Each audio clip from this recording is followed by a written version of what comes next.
All right, everybody, rocking you, rocking you.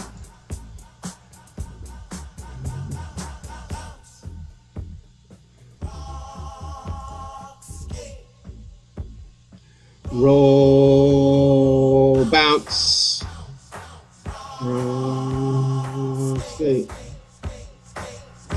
roll, bounce, bounce, bounce. Sorry, I had to let that roll. Had to let that roll. How you doing? My name is Curtis Caesar John. I'm the founder of the Luminal Theater. Thank you again all for joining us live. We did this a few weeks ago, 2 weeks ago to the date actually, for our first ever telethon. And what we're doing today is we just want to continue kind of providing you this type of live content in different ways. Once again, so thank you again for joining us. Today is December 14th. I know we're dating ourselves, but I like to establish the date. We are here live. You can find out a lot more about us if you're not aware of what the Luminal Theater does at luminaltheater.org. You can see it right there on the left side of your screen where it says right now the Luminal Theater Live. And as we're closing out our year, we're still raising money. We didn't hit our full goal with the fundraiser, and so we're still trying to raise a little bit more to provide you with fantastic film content, kind of like what we'll be talking about and showing you today. And so you can check us out. You can donate to us, contribute to us at luminal.kindful.com. That's luminal. As you can see in the top corner right there, .kindful.com, right where it says Luminal Theater Live.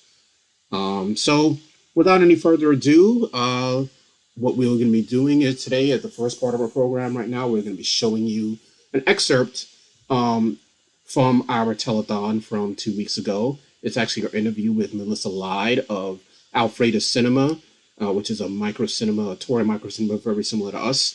That's located primarily in Brooklyn, New York, in New York City, greater New York City area, where we once used to be, but now we're everywhere.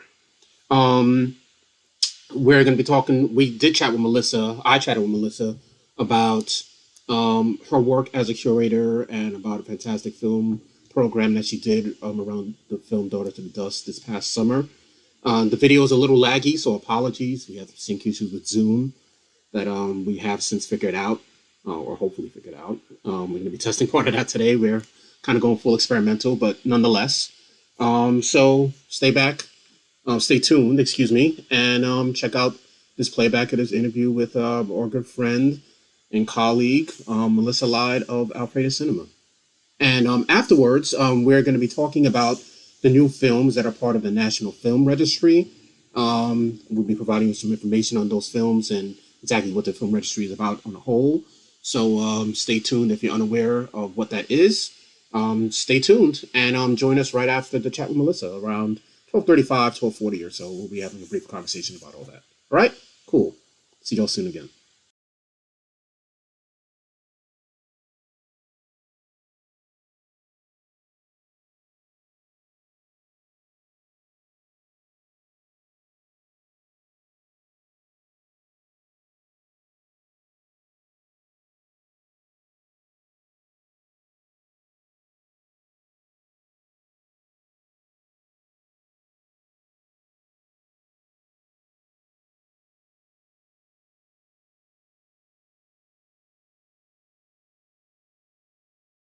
Hey everyone, now we're here with, and sorry for not being on camera myself.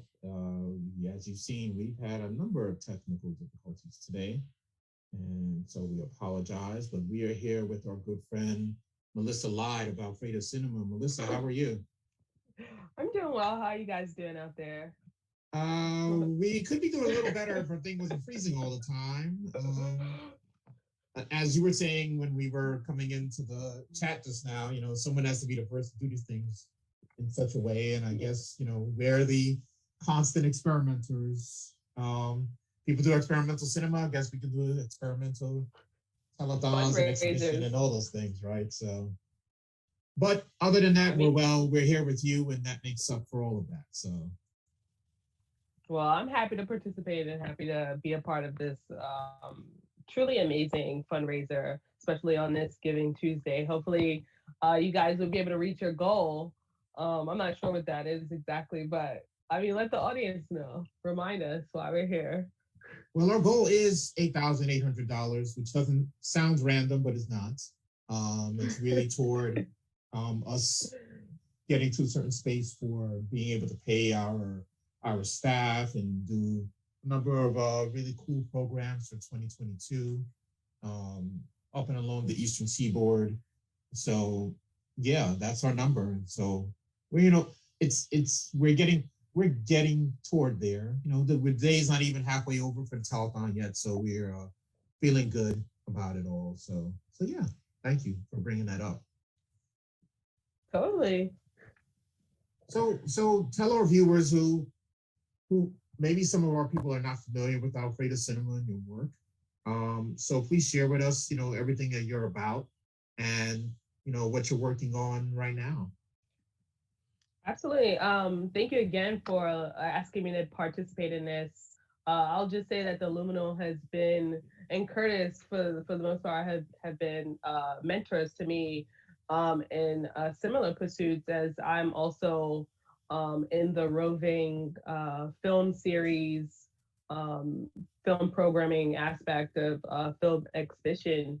Alfredo Cinema was started in 2015, really just a small bar in Brooklyn, where we had aspired to bring and champion Black stories on film, for our community, really wanting to be immersed in the community and make sure that the Black film community was able to access, our own stories.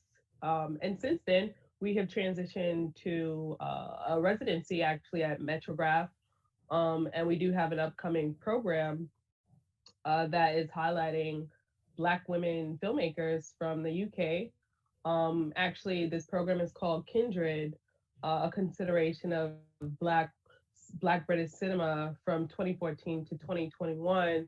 So recent shorts, and I'm really excited to bring that to the audiences. Actually, December 18th will be an in-person, and then we'll have an online screening for folks who can't make it out to the theater. So hopefully you guys will remember and come join me. Oh, that's fantastic. That sounds fantastic. You said December 18th, right? At Metrograph. Yeah. At Metrograph Uh-huh. in New York City, to be clear, Lower East Yeah. Side. Yeah. Is that Lower East Side or Chinatown. Chinatown? I always get confused of exactly where Metrograph is. I mean, it's definitely on the cusp, but Chinatown for the most part, right there in Ludlow and Allen Street, I believe. Yeah, yeah, excellent. And you said that's a British filmmaker, the film Yeah, Black Kindred. women from the UK. So yeah, Black British cinema. Recent short films actually, and the reason I chose to focus on those shorts were because for me there was such a foundation in terms of really finding my own voice in film programming. I think everyone are filmmakers like Cecily Meek and Jenny Kuru, and two recent filmmakers, Imani Robinson and Rabs Lansquat from Of Languid Hands, have just been putting out some inspiring work. And I thought a retrospective of their shorts would be, I think it's about time, to really celebrate the new wave of British Black cinema and to really just give these women an homage. I'm ecstatic to hear about this program. I know you and I spoke recently, and you said you wanted to concentrate a little less on repertory and more on showing new films. Mm-hmm. So I'm especially glad to see that as someone who, we speak about this stuff all the time. So I'm glad to see you. Not that you've never shown new stuff, obviously, but I think it's been a while, right? And so I'm glad to see you coming back to that. Especially, Yeah, I gotta step my toe back into, works from or younger filmmakers, at least at the moment. Even though, of course, I mean, you and I both believe in the power of repertory Black films. I think we really came together on that. You had such an amazing screening of Pressure, Horace Ove, and I think a couple years ago at BAM, and I was just like, wow. I mean, it just blew me away. I love that film so much, and have been a fan of Ove ever since. Yeah, no, thank you. I appreciate that. That was literally one of my. That was definitely. It might have been. I can't remember the year that was. Either 2016 or 17. And the years blend together, but Yeah, that was one of my after most. COVID, it's Yeah, like right. Especially before after COVID, the COVID. years of COVID even blend together. I used to know years off the top of my head, man. It's just anyway, but um, How many years has it been of Luminal? Like, we've been around since 2015 now, which is oh, insane. okay. So we essentially started around the same time. Yeah, yeah. I mean, I met you literally the first day we did anything. So yes. Well, yeah, that was like the first day, first official day we had anything. Um, Uh, So when we had we had our pop-up the space in space, Bed-Stuy. and yeah. Yeah. I didn't So realize that was the first um sort of or the birth of Luminal. I had assumed that you were programming in various spaces well, I was programming in before. various spaces, but not under that name, not under that organization. So I've been programming since 2009, actually. Um, Yeah, but not under Luminal. you're a veteran in the game. I guess so. You know, it's kind of like when you're doing the work, you're not feeling that way. But I was speaking to Jake Perlin a few weeks ago, a good friend of both of ours, and it's funny. Like when you're just doing the work, it's just you just get absorbed in it. And you're not thinking about the years that go by and some of the stuff you might be missing out on. Um, but you're doing great work. If you're doing great work, I think it just flows that way. You know, so yeah. So you don't even realize it, but putting the focus back on you, um, I'm like I said, I'm so glad to hear about the Kindred program that you're doing at Metrograph. Um, how do you, what do you think it is about? I've always been impressed at the films you select. For you, what is that process like? How is it that you go about thinking about different film programs to put on? Well, I always kind of draw from Toni Morrison's her one of her famous quotes about the purpose of art, and that art should reflect the times, the situation that we're in today, and I very much program according to that. If I'm feeling like I need to watch a particular film because I think that this will, in some way, bring people together in a healing aspect, then I want to program those films. I had gone through, I mean, we'd all gone through a really horrendous 2020, I'd say. So a lot of the programs that I wanted to put together have all been about healing. I just think that we need to, come to a point where we can not always be traumatized by, I think, visual rhetoric and that often surrounds Black stories. But there's time to celebrate, and then there's time to certainly heal. So that's just kind of how I like to approach each program. Oh, that's really beautiful. That's truly beautiful. I love that aspect of a time to heal. You know, that actually be a great name for a series. Funny enough, but you can have that one if you want it because you said it. So, but I love that aspect of your programming. I love all the aspects of programming you just mentioned. Um, it's really telling, and it really shows in the final product of what we get to see. But how do we've spoken about this before, but for our viewers, how do you define a successful program for you? It's a successful film Hmm. program that, from one that Alfredo Cinema that you have put on. You know, I used to count it as the numbers, the bodies in the seats, that sort of thing. But if the audience's takeaway is what I had hoped them to receive, then I think that's the most rewarding or successful aspect of a program.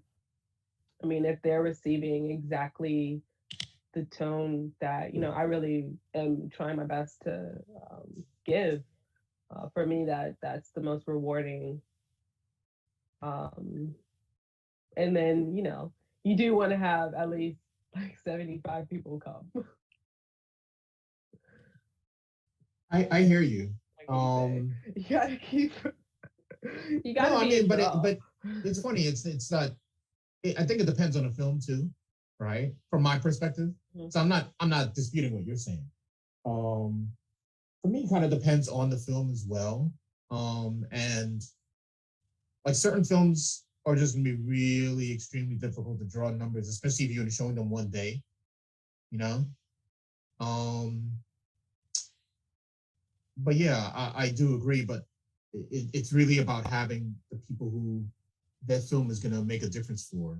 I was speaking with a fellow peer of ours. I don't think you know her. She's out in Seattle, and she's part of Northwest Film Forum out there. And she had ended up coming. She had ended up joining the organization after being a patron at their theater. And a lot of times she had been maybe the only, sometimes one of seven people in the theater for a particular film. Um, but she fell in love with how they present, and what they present. And I think that makes a big difference. Um, Sometimes in people who will be most devoted to you. And of course, numbers do make a difference too. And you want to have a nice packed house, but sometimes it's about the impact. Many times, most times, for me as well, it's about the impact that you have on the people that are there, the people who choose to show up, right? Who choose to come during the rain, who choose to come during a heat wave, which I've Hmm. experienced. I love Um, the people who linger afterwards, who like yes. just have to talk to you about the film and what you said in your introduction. Like the people who can't get enough, you know, like they have to stay to the last person leaves the house, or when the lights come up. And I love those people. Like those are definitely one of my favorite people in the audience. Those are the people who keep you going, Those right? are the people who you screen it for. Yeah, Those yeah. real No, I love diehards. that you said that. Yeah, no, that joint is key, right there. Yeah. That's real talk. No, no, you're absolutely right. You hit that right on the head. Yeah, because this is hard. This is hard business. It's when you start with it, you start with a film, and you're like the only person in the world who wants to show this film for whatever reason. And you're like emailing people, you're finding the print if it's available on a film reel, or you got to convince the theater why you should show this particular film. And you're just like, you believe in that it's gonna be a big draw. So you're the first and last fan, so to speak, of the film, essentially. And you just have to convince everyone in the world or everyone in your community in New York or whatever, wherever you're screening, that this film has to be shown and you have to see it. So I mean, to champion it from start to finish, I think, yeah, you just have to love it. And it's hard at the same time because you just got to keep hammering away. So you definitely want to choose a good film. But you know you just have to keep going on, right? Oh, absolutely, absolutely. With that in mind, I just want to get your perspective on this particular thing. How do you I love what you said about being the first and last fan of the film.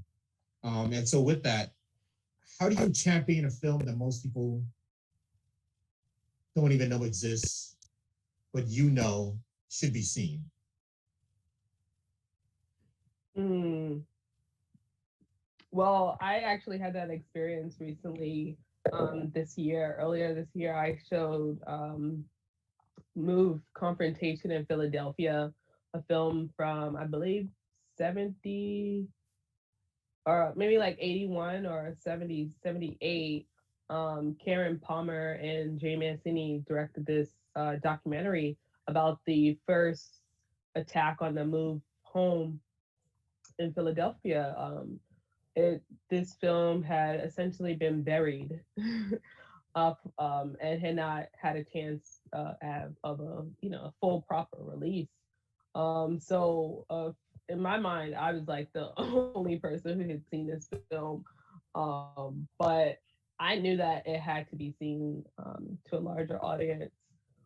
So once I was able to reach the filmmaker and then give the film to Metrograph, Jake at the time, he then of course saw the power and the impact of this film and eventually agreed. I think when you're working with a particular theater, and they know what sort of work you're putting forward, then they should essentially expect they should know like your tone as a film programmer. So it shouldn't take too much convincing, but you know I think to just be aware of the subject of your film. Like, if I, what made it so perfect for the Move film was also that Ephraim Assili's The Inheritance had also just been released at the time. So there was these a stirring interest about Move. So it made it easier, I think, for audiences to connect with the historical aspect of the film. And I think we eventually got a pretty decent online turnout. That's what's up. That's a great example. So thank you for sharing that. Timing is everything. I Yes. think for any programmer, you should be just. That's why for me, it's always important to be aware of reality, because timing can really help sell your program. I think, yeah, it's just be aware of what's going on. It just makes people want to, learn more about that particular subject. And the fact that you just so happen to be programming it, it's like, fate. So it makes it a better program. No, no, absolutely. That makes a lot of sense. And that's why you always have to have some gems or some maybe even undiscovered, right? Stuff in your film library, in your internal film library, because when that Hmm. timing hits, you got to be with it. You're absolutely right. So that's a great example. So thank you for that. In a few Yeah. minutes, we're gonna show a real fantastic, and I'm so jealous of this project that you worked on this past summer. Um, can you just, I guess, in some ways, like tell the audience a bit about your Daughters of the Dust special event that you did recently? Absolutely. And I have to also let me just reiterate the fact that the Luminal is the foundation for, I think, outdoor screenings here in Brooklyn, and they really give the community a very full experience. So in that, I decided to, try my hand at an immersive screening, an outdoor screening, so to speak. And and the film that I had chosen to do was Daughters of the Dust. Obviously, Julie Dash's masterpiece, great American masterpiece. And in addition to showing the film, I thought the best place would be on the beach, because it's a beach film. So I just thought that would be cool. I'd also wanted to really, give our audiences, going back to healing, utilize the film's cultural history, cultural heritage, which I believe she really, um, I think, captures a lot of the spiritual aspects of the Yoruba religion. So we invited some Bata drummers. Actually, that's Baba Tunde. from the Last Poets, and Warren Smith, and I forget the other gentleman who was playing with him. But we also invited a dancer um, to represent Yemaya because we were also doing an offering aspect. That yeah, we adapted the film Daughters of the Dust, and I, along with some amazing, talented actors, and as well as the co-director Naja Pazant, we worked with some local actors, emerging actors, to bring the film back to life, so to speak, or in a 3D, 4D experience. So we adapted, some aspects of the script, and then had our actors read it, and then we showed the film. Wait. You said Pazant? What's the woman's name? A person's name? Naja Pazant, yes, Is she an she's an actual like? actual I Pazant. mean, I don't know what actual means because those are fictional Yeah, characters in no, the she's a film. descendant of the Pazant family, Are you from South serious? Carolina. Yeah, where the What? film is. Yeah, she and I went to college together. She was a year underneath me, or two maybe, and we'd been friends. Here in New York, she's also from New York, also from the Bronx. I believe Julie is also from the Bronx, right? Or I think she's a Bronx girl. Um, but Naja had told me that she well, she said her last name once, and she's also a filmmaker, excellent filmmaker. She directed the actors in what you're gonna see, and she also did the photography here. She got an amazing cast together to film the reading, as well as the ceremonies that you're gonna witness in this film. But yeah, she's basically very crucial in putting this piece together. And she's quite talented director as well. Yo, I mean, I was already impressed with what y'all did, but that just blew me away. I'm like totally agape right now. It's like I'm you can see I'm stumbling because I'm speechless. That she Yeah, I was mean, when you do something like this, you need to, do it through and through. no Um, doubt. so yeah, the Pazants, they're very entrenched, obviously, in the Geechee culture. I think if anyone was interested in doing a tour of the Geechee Islands, I would highly recommend going to that family, because I do believe that they host a cultural Geechee event every year. And so they are definitely the people to experience, Geechee history and culture and the relevance there on those islands. Yeah, I'm so I actually know a few people working on some projects. I guess they're public. Well, the one I'm thinking about right now is public. It's a filmmaker here in South Carolina, uh, Sherrard, who's working with the son and daughter of the family from Gullah Gullah Island, who are working on a From the television show? no, it's a documentary or a documentary series. Oh, from the Gullah Gullah Island television show. Yes. With the two Oh, kids. nice. Wait, Yeah, with it's really the dope two kids project. who was. Saltwater Vibes, I believe it's currently called. I don't know what the Oh, final nice. title will be. Maybe that'll be it. But I say all that to say, like, I'm 2.5 hours from the coast, from that coast. So I or we or whoever got to make that trip happen. Uh, Especially with Yeah, that family. Naja. Yeah. Yeah, Naja. Wow. Naja has invited me down there, and I think I definitely want to go with her. But she often goes, excuse me, to reconnect with her family, of course. Well, listen, when you're ready to make that trip happen, I'm down here in South Carolina. As long as we align dates, um, I'm there with you. So let me know. Okay. Sure. For Yeah, real. because I gotta do my residency on the farm. Hey, it's here. All that said, before we freeze up again, I want to make sure that our viewers are able to see uh, Right. a snippet And let me of. just, I guess I should just Yeah, say set this it is up. Yeah, this so what you're about to watch is a recording of what took place on the beach. But it's the actual film itself. But yeah, so this was our essentially our homage to Julie and to really just look back on the last year and, really again reflect on healing from past historical traumas, just as Black people, as a community going through rather traumatic health scare collectively.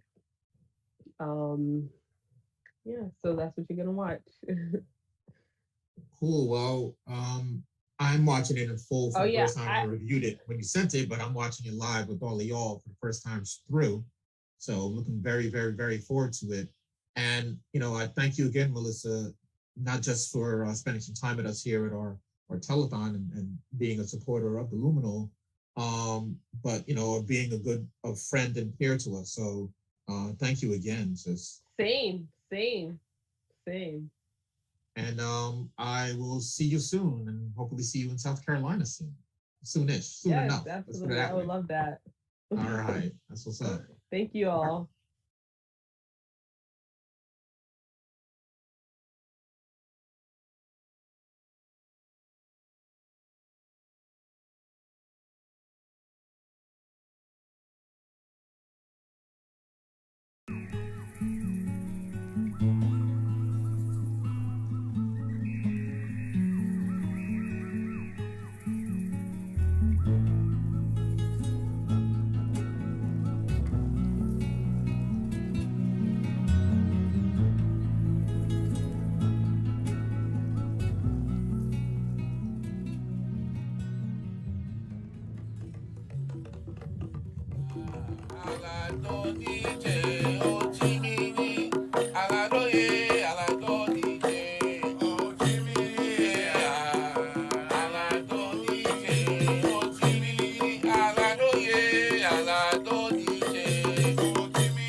Daughters of the Dust is a film that is so healing and I mean so regal in its blackness. And as we are coming out of COVID, really, or lockdown, essentially, I really wanted to have a moment together for our community, and embrace what we just experienced, understand it, and also heal from it. So I, along with Miss Naja Pazant, Soul Dega, almost all of these amazing people here, as I expressed this vision, they all shared that understanding and came together with me and said, yes, let's do this. We have to.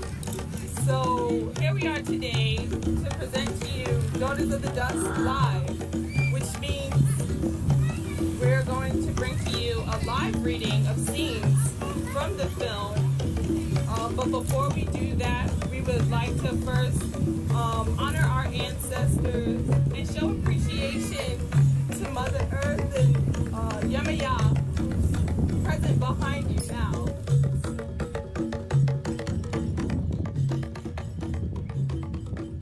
The libation is important because we should never forget from whence we came, because unless we know where we came from, it's virtually impossible to know where we're going. That's the concept of Sankofa, return to the source and fetch it, so that we can move forward in our most empowered state. And we wouldn't be here were it not for the people who came before us. So it was tradition until we got a bit full of ourselves to always acknowledge the people who we came from. And so in that vein, even though we're using Poland Spring, I wanted to actually, in my mind, I wanted to get the seawater, Yeah, but that- I don't have time to run out. that would have been ideal, but nonetheless, we understand where we're coming from. So we're going to recognize the names of the people who came before us, who paved the way for us to be standing here, who paved the way for us to know what we know, to have what we have.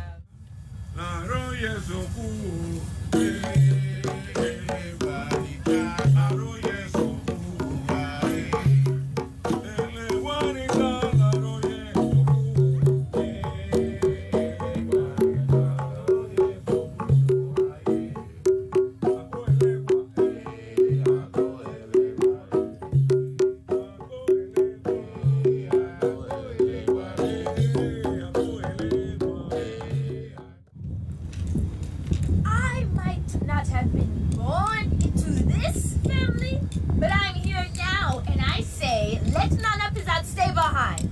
That's what she wants. We moving into a new day.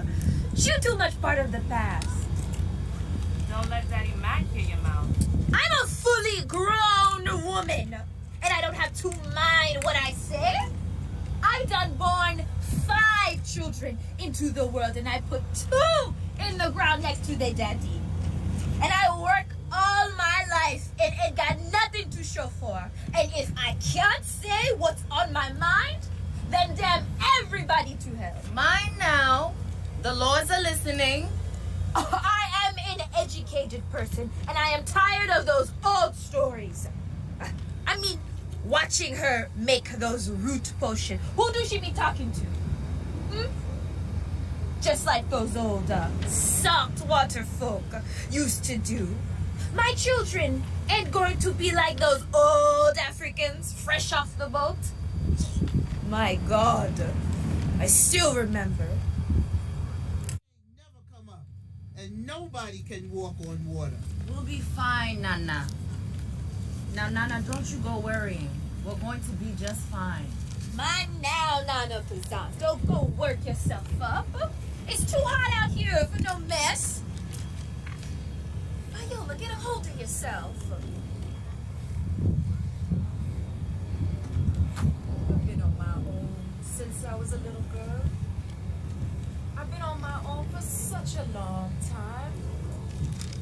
I thought I wanted it to be that way. Lord knows you done work hard, girl. You know I'm not like the other women yet. But I need to know that I can come from and hold on to what I come from. I need to know that the people that know my name, Yellow Mary Pazant, that I'm a proud woman and a hard woman. Oh, won't you stay? Stay. If you love yourself and you love Yellow Mary, she's part of you, just like we part of our mother. A lot of us are going through things Ophelia can't handle. They're going to be all kind of wrong for taking life. Let's not forget, we deserve it. Do you understand who we are and what we have become? We are the daughters of those old dusted things not carrying a tin can. We carry too many scars from the past.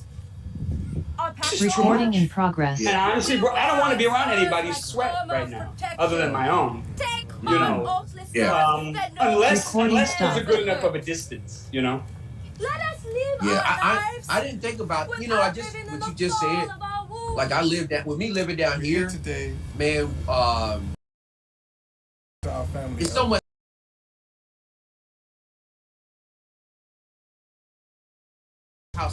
When I was in New York, also here today, I lived in the Lower East Side. Woo! Old soul. And man, I used to get so From the very sick. beginning. Brother, in general, I hear you. Yes. They took us by the hand. I didn't even know, and I would see Asian people and some of my Asian friends wear masks. Yep. And I was, They've been doing that since the late 80s in Flushing, Queens, right? We used to see them then doing it. Wherever you go. That's how, I mean, Yeah, it's bad. Folk It's ain't bad. supposed to die. And this is It ain't right. But you know, too, also as you get They older, supposed to die and go to heaven. there's only so much you can Mercy. do in terms of It being ain't around so right. many people. Like, do you know what I mean? Like, It ain't right. I get how young people.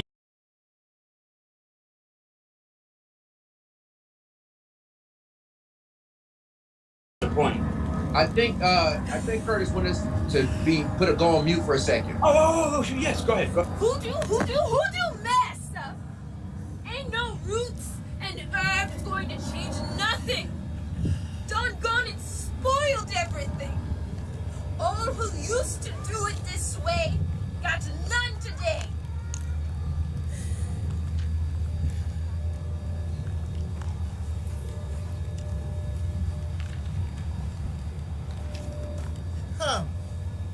Come, child. I love you, because you're mine.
Recording in progress.